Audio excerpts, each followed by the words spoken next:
Bonsoir, frères et sœurs. Avant de commencer l'enseignement, on va encore prier l'Esprit Saint. Sois la consécration de mon être, sois présent dans chacun des instants de ma vie et dans chacune de mes actions. Sois mon souffle et ma respiration, sois ma lumière et mon guide, sois ma force et l'amour de mon cœur. Je m'abandonne sans réserve à ton œuvre en moi et veux être docile à toutes tes inspirations. Je vais continuer l'enseignement que j'ai donné le mois dernier. Qu'est-ce que la foi ? Au mois d'octobre, nous avons vu, je vous ai parlé de la foi et des 4 premières dimensions. Je vous les rappelle rapidement. Première dimension de la foi, c'est ma réponse personnelle au Seigneur. Deuxième dimension, la foi est une correspondance. Troisième dimension, la foi est une bénédiction. Et si vous vous souvenez qu'à chaque fois que qu'on se tourne vers le Seigneur, il nous bénit, il nous prend sur ses genoux en nous adoptant comme ses enfants. Quatrième dimension, la foi, c'est de s'appuyer sur Dieu, car il est vrai, il est fidèle, il est solide et il est stable. Maintenant, 5e dimension de la foi. La foi change notre échelle de valeur. Qu'est-ce que ça veut dire ? Pour vous faire comprendre, je vais vous donner un témoignage. Ça sera très éclairant. Je suis aumônier d'hôpital, à l'hôpital Lariboisière Fernand Vidal, à côté de la gare du Nord. Et un jour, il y a une soignante, une infirmière qui m'appelle, dit « Laurent, est-ce que tu peux, s'il te plaît, venir en urgence dans une chambre que tu connais, parce qu'il y a 2 patientes à qui je donne la communion régulièrement, et il y a une nouvelle patiente qui n'arrête pas de se plaindre. Mais se plaindre, elle n'arrête pas quasiment presque d'insulter les infirmières et de ne pas arrêter de dire « Ah, c'est pas juste, c'est injuste, c'est injuste ». Vous allez comprendre pourquoi après. C'est injuste. Donc, Laurent, est-ce que tu peux venir ? Parce qu'on sait qu'à l'aumônerie, vous avez de la patience avec les patients. Et toi, je sais que tu es calme, paisible, et tu peux faire quelque chose. Donc, je rentre dans sa chambre. Je dis bonjour. Elle s'appelle Michel. Bonjour Michel. Vous êtes qui ? Je suis l'aumônier catholique. Un curé, il manquait plus que ça. Et oui, non, je ne suis pas prêtre, je suis diacre permanent. Voilà, je suis marié et j'ai une fille de 25 ans. Ah bah l'église, c'est plus ce qu'elle c'était. Hein. Donc je ne dis rien, je souris. Je vais voir mes 2 autres patientes et je laisse Michel à méditer. Et petit à petit, je fais un résumé rapide, hein, parce que ça a duré 5 mois comme ça. Mais pendant les 5 mois, elle a changé son cœur, elle a changé son échelle de valeur. Mais au début, elle n'arrêtait pas de se plaindre. C'est pas juste, j'entendais pas juste. Et quand je donnais la communion aux 2 autres patientes, je l'entendais râler tout le temps, râler. Mais je faisais exprès, en donnant la communion, et quand je faisais ma petite homélie, je faisais exprès de parler fort. J'ai dit parce que Jésus, toi, tu peux toucher son cœur, petit à petit. Voilà. Et c'est ce qui s'est passé. Petit à petit, elle a ouvert son cœur, elle s'est calmée. Puis un jour, elle me dit, Laurent, ça fait un certain temps qu'on se voit, vous passez devant moi, vous souriez, je sens que vous avez de la bonté en vous, ça transpire, on voit que vous aimez Jésus, je vous entends parler, et je me rends compte que ce n'était pas juste.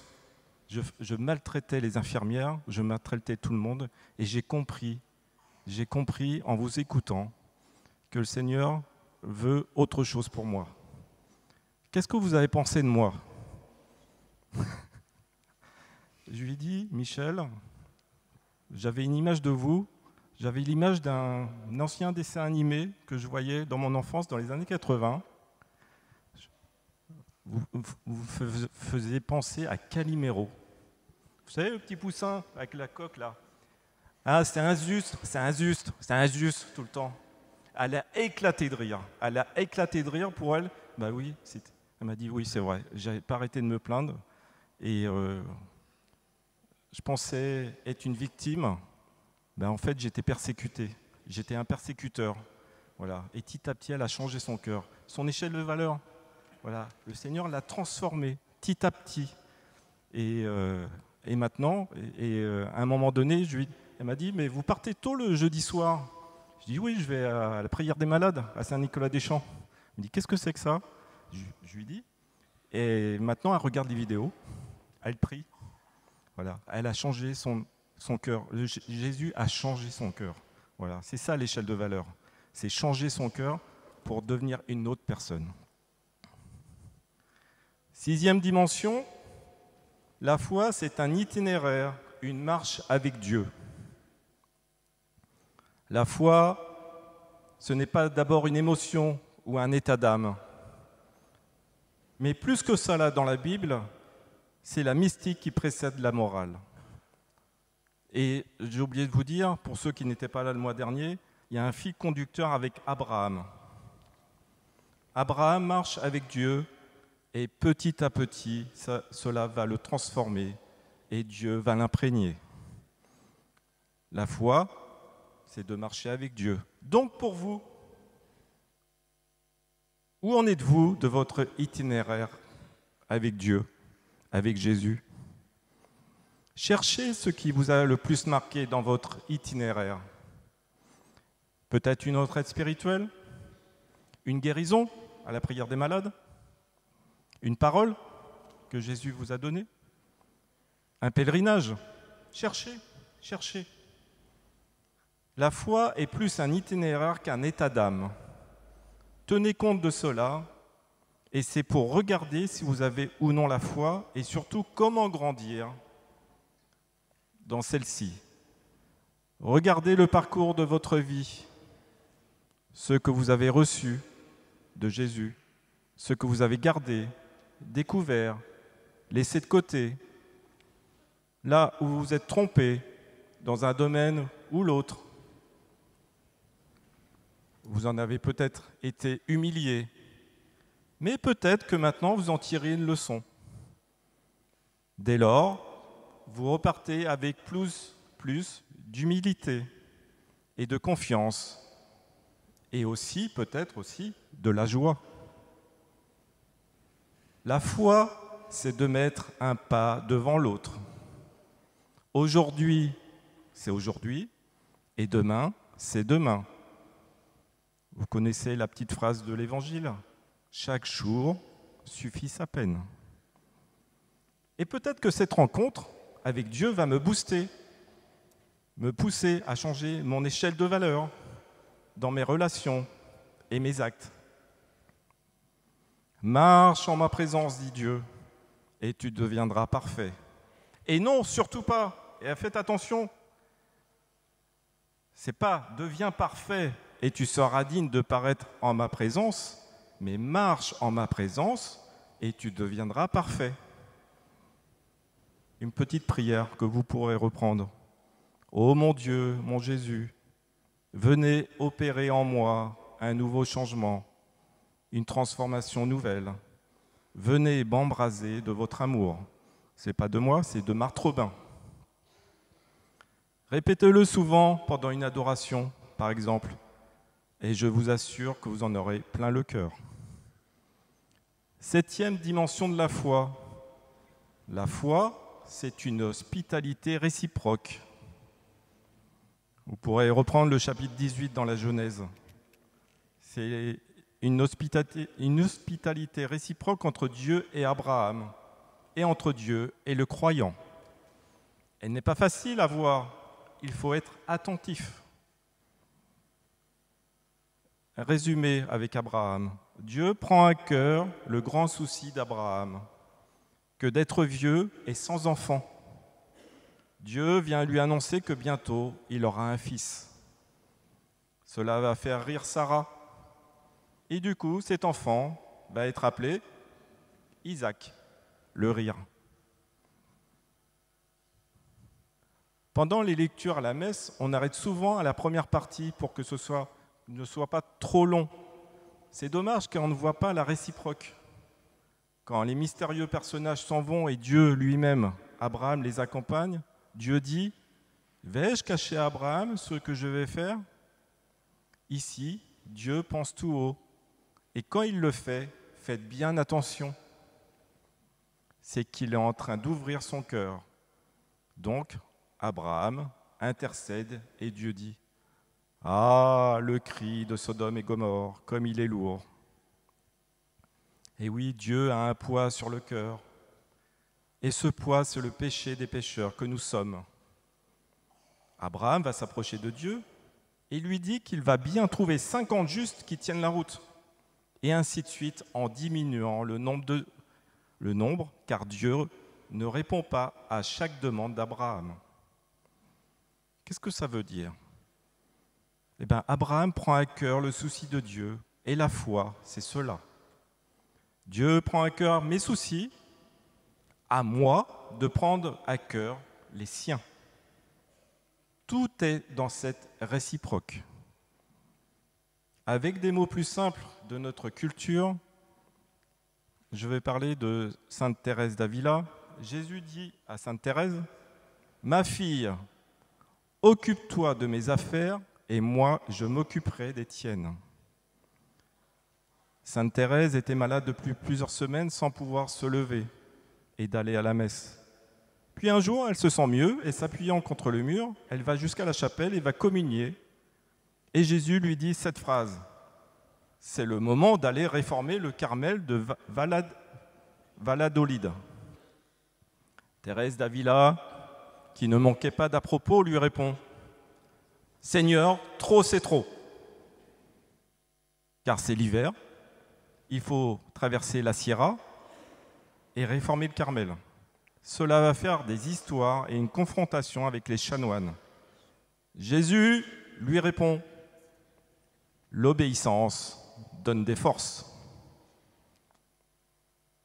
Elle va alors chercher à contenter Jésus. Elle va trouver de l'aide sur son chemin. Elle est heureuse, elle est avec Jésus. Petit à petit, les novices arrivent et tout commence. Puis un jour, elle s'assoit et se rappelle que Jésus lui avait dit « Ma fille, occupe-toi de mes affaires. » Car elle n'avait pas compris sur le moment, mais elle comprend maintenant que depuis qu'elle a commencé de s'occuper des affaires de Jésus, de réformer le Carmel, et malgré toutes les difficultés, Jésus s'est bien occupé des siennes. Regardez bien la réciproque. Donc, occupez-vous des affaires de Jésus, et je vous promets qu'il s'occupera de vos affaires.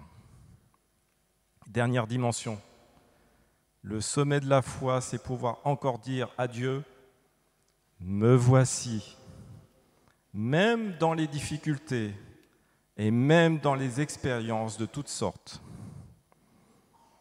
Le sommet de la foi, ce n'est pas l'extase, mais c'est de dire à Dieu tous les matins, quelles que soient les difficultés, me voici. Saint Augustin va beaucoup exploiter cela dans ses homélies en disant que le sommet de la foi, ce n'est pas de ressusciter les morts ou de chasser le diable, mais de dire à Dieu tous les matins, me voici. Je vous en supplie, frères et sœurs, ne faites jamais, jamais, jamais sauter la prière du matin. Vous prendriez tout à l'envers. Vous vous levez, vous demandez au Seigneur de vous accompagner toute la journée. Et je peux vous assurer que votre journée, même s'il y a des difficultés, le Seigneur, vous sentirez qu'il est présent. Et à la fin de la journée, quand vous direz merci à la fin de la journée, vous verrez qu'il y a eu des belles choses qui se sont passées, malgré les difficultés. Et il faut que cette foi passe de l'extérieur à l'intérieur. Comment la foi va cesser d'être extérieure et devenir un peu plus vraie, intérieurement ? C'est d'être sevré de sensibilité épidermique. Par exemple, je veux aller prier, mais j'ai d'un seul coup envie de dormir. Alors, il va falloir que j'insiste un peu. Autre exemple, votre première retraite était formidable. Vous priez tout le temps, mais la deuxième un peu moins. Vous vous traînez, vous avez mal partout. Rien ne vous intéresse, vous avez envie de partir. Ça s'appelle la nuit des sens. Et ce sont des épreuves obligatoires pour que la foi passe du bout des doigts un peu hypodermique, comme n'être plus nourrissant, mais un peu plus amer, un peu moins sucré. D'où les épreuves sont nécessaires pour que la foi, qui au départ est très sensible, devienne vraie en devenant intérieure. Ici, ça s'appelle la nuit des sens. Ensuite, vous avez la nuit de l'esprit, à savoir que je ne comprends plus ce que Dieu veut, je ne comprends plus où je vais, je n'y vois plus clair. Cela vient peut-être d'un coup dur dans ma vie, un clash avec une personne, ou à la suite d'un gros péché. Je ne sais plus où j'en suis. Le sommet de la foi dans ces circonstances, c'est de pouvoir dire encore à Dieu tous les matins, « Me voici, donne-moi ta lumière, fais-moi voir ce que tu veux, donne-moi ton amour et fais-moi aimer ce que tu veux, donne-moi ta force et fais-moi réaliser tout ce que tu attends de moi. » Le sommet de la foi, ce n'est pas d'être en extase, mais de consentir. Même si ce n'est pas évident, et même s'il y a des difficultés, en sachant que probablement ces difficultés sont un chemin pour m'aider à grandir, à purifier, à approfondir, à devenir plus solide. Je vais prendre une image, l'image de la vigne. La vigne, vous savez qu'il faut la tailler. Car si vous laissez pousser toutes les feuilles, cela fera des petits raisins. Ici, c'est identique. Les épreuves, c'est comme tailler la vigne. Cela fait mal sur le moment. Mais en le faisant, cela va m'aider aussi à aller plus loin et ne pas en rester à la surface. Cela va m'aider à me bousculer, m'aider à réfléchir, m'aider à me ressaisir. C'est comme cela que la foi grandit. Et je porterai beaucoup de fruits, car le but d'une vigne, ce n'est pas d'avoir de belles feuilles, mais de produire un beau raisin. Autrement dit, les épreuves sont nécessaires de tout ordre, professionnelles, affectives, spirituelles ou religieuses. Cela nous permet de découvrir Dieu dans sa vérité de Sauveur pour nous sortir du péché et de la mort. S'il n'y avait pas eu cela, on en serait resté à la contemplation, à la louange. Voilà pourquoi le sommet de la foi, c'est de ne pas dire « pas de problème, tout va bien ». Mais ce sommet, c'est de tirer parti des épreuves qui arrivent, incontournables, et qui vont pouvoir m'aider à réfléchir et à avancer. Et je deviendrai plus humble. Et du coup, nous serons comme la Vierge Marie. Le Seigneur a fait pour moi des merveilles. Grâce à ces épreuves, Dieu nous prend en main et nous aide à nous reconstruire. Je ne dis pas cela, surtout cela, pour bénir les difficultés, car on n'est pas dans une religion doloriste, mais c'est de se servir des difficultés pour rebondir dans le cœur de Dieu. Je vais finir avec une phrase du curé d'Ars. La foi, c'est quand on parle à Dieu comme à un ami. La foi, c'est de tutoyer Dieu. Amen.